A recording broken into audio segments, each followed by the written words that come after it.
I began my work with Athletes in Action in 1973. As a college student, I became a Christian while at Northern Michigan University. Upon arriving at our initial training with Campus Crusade for Christ, the parent organization of Athletes in Action, I found out that there was a ministry that you could have specifically to coaches and athletes. So I decided that this is what I would do.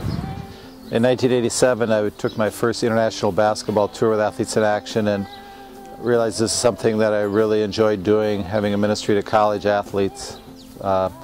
And so in 1989 I took a second trip, and then 4 years later my wife Dawn and I decided to move from Milwaukee, where we were located, to our headquarters in Ohio to work exclusively with international sports teams, working with basketball, organizing competing teams in basketball to come to Europe.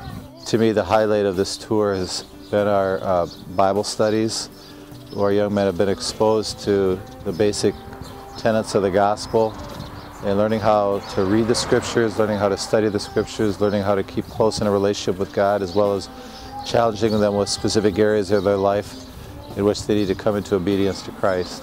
As time passes, more young people aren't attending church anymore, so they're lacking input from church. So oftentimes a tour like Athletes in Action is an intense exposure to the gospel and how to grow as a Christian than they've ever experienced in their collegiate life or in their young adult life.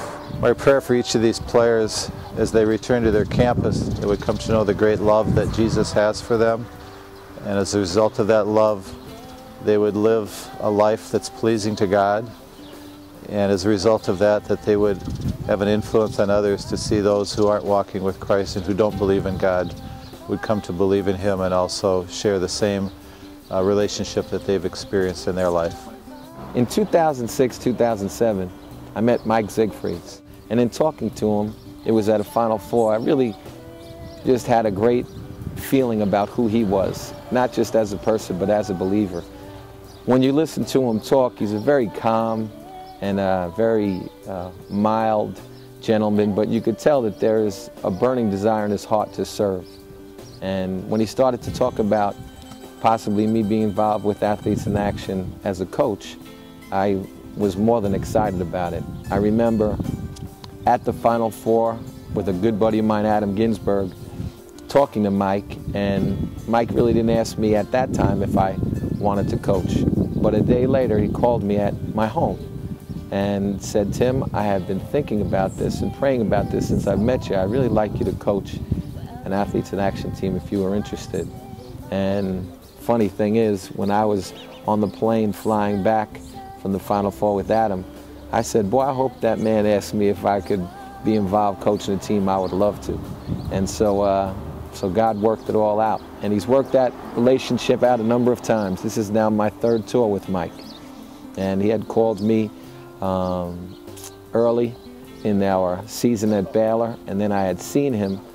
He came to one of our games and to our hotel, talked to me about it again, and again, Mike's not somebody you're going to say no to easily because of his heart and how he really desires to serve. Kind of encourages you and motivates you to do the same. So that's why I was involved with this year's tour.